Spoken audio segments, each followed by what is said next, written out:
Hi guys, welcome back to my channel. Today's video is going to be a little bit about me. I'm going to talk a little bit about my background, where I've been, where I'm from, basically what it's like being a mixed race person and the different experiences I've had in the different countries that I've been to.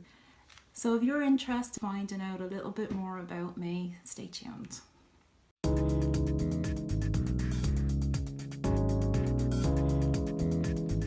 Hi guys, Thelma here and welcome back, and I just want to say thank you to all my new subscribers. I really appreciate the love and clicking on and supporting me. I really appreciate it. Well, today is going to be a video, just a little bit more personal information about me, and I really wanted to share this because I went on YouTube. I had a look around, just to see if there's anyone else out there talking about being black and being Irish, being mixed race. And I have to honestly say, I didn't see one post talking about being black and Irish specifically. I really thought that, it would be really helpful to anybody out there who is black and Irish or is just mixed race out there to hear my story. In this video, I'm just going to talk about where I'm from, a little bit about the experiences that I had growing up in Ireland. Watch out for more videos where I will be discussing my different experiences living in different countries with different people, different nationalities, and of course, how I feel about living here in America. So in order for me to keep this video short, I have formulated some questions that I will answer for you today.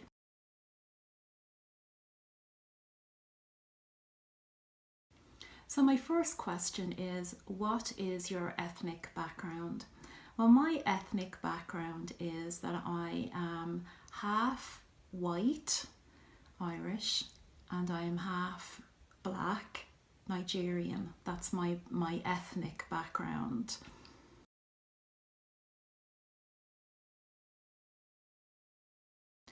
What is your nationality is the next question. My nationality is Irish. I'm an Irish citizen. I was born in Ireland and I have an Irish passport. A lot of people do actually confuse nationality with ethnicity. Ethnicity is, as I said, your parentage, what you're made up of racially, black, white, Asian, all of that. That's your ethnicity. Not everybody's ethnicity is the same as their nationality. My nationality is Irish.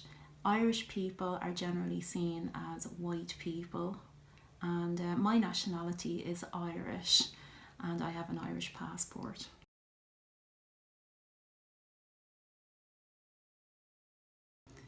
Who are your parents and where did they meet? Okay, well, my mom, her name's Betty, and she's white and she's Irish, and she's from Dublin in Ireland. And back in the 70s, I'm giving away my age now, she was a secretary in an insurance company.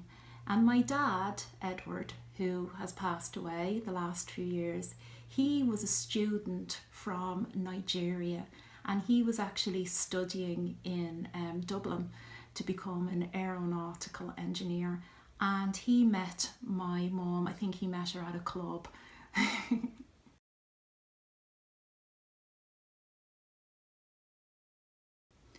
What was it like living in Ireland as a black person? Wow, this is such a difficult question for me to answer. I don't want to offend anybody because the people that I love out there, my Irish brothers and sisters and all of my Irish friends out there, if you're my friends and you're my family, you know, guys, that I love you, and it doesn't matter what colour you are. But my experiences in Ireland growing up as a black person were not positive. It was very unusual for me, for somebody to be black and Irish. And I actually found that, growing up in Ireland, it was very hard for people to really allow me to define myself as an Irish person, even though I was brought up in the, you know, with the Catholic nuns and all the stereotypes you can think of. I was an Irish girl in an Irish school with an Irish mum. My mum and dad didn't stay together, so I was actually raised with my mum and her mum and dad. My granny and granddad raised me. So being brought up in Ireland as a black person was very difficult. It made me feel very isolated, and it made it hard for me to be able to discover my own identity or define my own identity.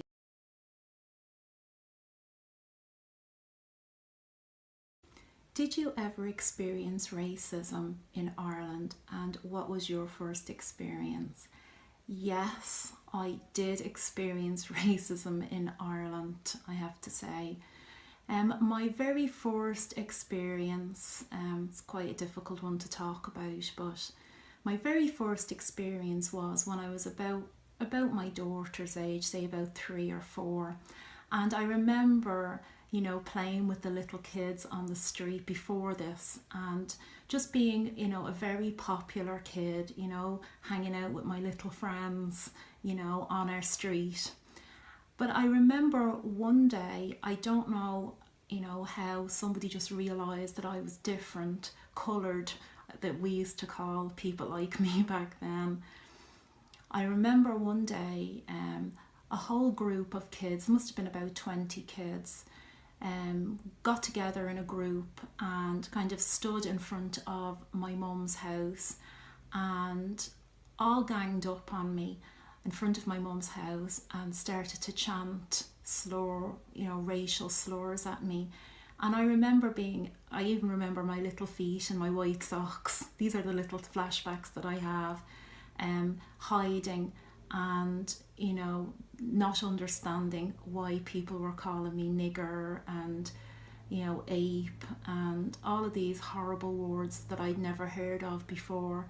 I didn't understand it, and that was my first experience of racism in Ireland, my very first memory of racism. I continued living in that same house until I left. When I was about 19, I think I left to travel abroad. But I remember after that having to endure racist chants every day of the week. I remember looking out my window and always checking the corners of, you know, my street to see which end of the boys usually were standing, so that if I wanted to go out, I would always go in the opposite direction to keep away from them. I always remember, you know, walking out and always being the target. If they were playing football, they would kick it at my head. You know, I did actually make a few female friends. And the one thing that actually did scare me a lot was the fact that I did have one friend who I saw as my best friend. And a new thing started to happen every evening. All of the kids, you know, would circle around me, and each one would take a turn to call me a name. They try and be creative, and it was like a big joke. It was like the thing they did before they'd go in, you know, go back into their houses. And my best friend, I was hoping that she wouldn't take a turn, but because of peer pressure, she took a turn and she called me a name. And that was the day that I lost my trust in people. And to this day, it's actually affected me making friendships. I did make friends, and one of my very, very best friend, Audrey, she's out there still friends to this day. She was a girl who had her own set of problems, and I won't go into too many details about that, but she had her own problems that made her stand out as well. So we kind of clung together, me and Audrey, and still stuck together to this day, even though she lives in the UK, but still together to this day. 40 years later, and uncanny amount of different things have happened in our lives. But she was white, and there were no other black people around me when I was growing up, so we kind of stuck together. But I had very select few friends when I was growing up in Ireland.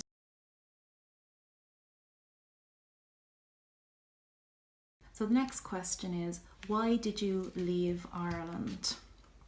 And how did you feel about Ireland? Well, to be honest with you, the reason why I left Ireland was that I found, as I said at the start of the video, I found it very hard to be able to be allowed to define myself as an Irish person. Now, I know that I can define myself, however I like, and that's all me. That's something that I can do, and I don't need permission from other people. But it was always very difficult for me to be constantly questioned, where are you from, and people saying to me, oh, you're not Irish, where are you from? And for me to constantly have that pushback all the time. And I think living in Ireland, the Irish, that were, pushing back and saying to me, you're not Irish.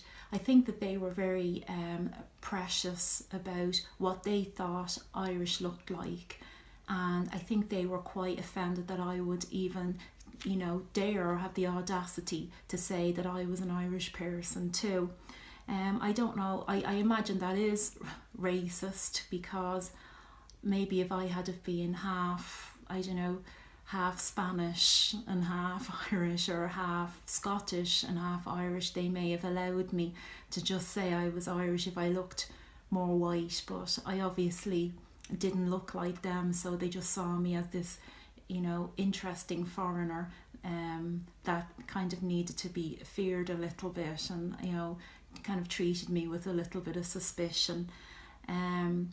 The reason why I left really was because I wanted to go to a different country where it was far more cosmopolitan, where there were more, different types of people, and where I didn't stand out, and where I could define myself comfortably as an Irish person, or whoever, whatever I wanted to define myself as. So I really felt I had to leave the country in order to do that.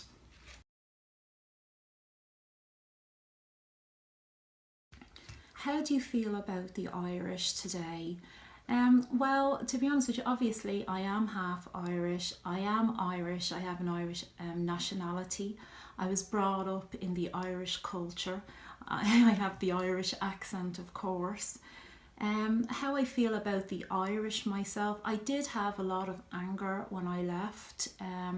I felt like I wanted to distance myself from my Irishness. But going to a different country and having a very strong accent, you're constantly, complimented on your accent, and people are always asking you about Ireland. And I think over time I started to heal when it came to my anger and sadness and hurt feelings about, the way the Irish treated me. The one thing I will say is that if I didn't have this background, I may not really understand, how important it is to treat everybody as individuals. How important it is not to put your culture, your race, or anything like that above another person's humanity, another person's value, okay?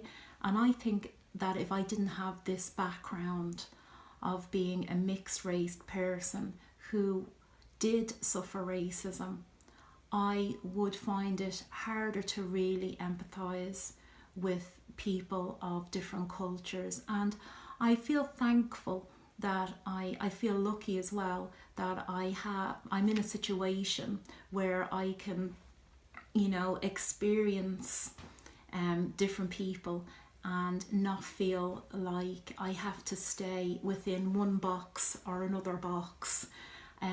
It's actually made me the type of person who, you know, I really want to get to know your culture. I am very interested in, you know, things I don't understand myself.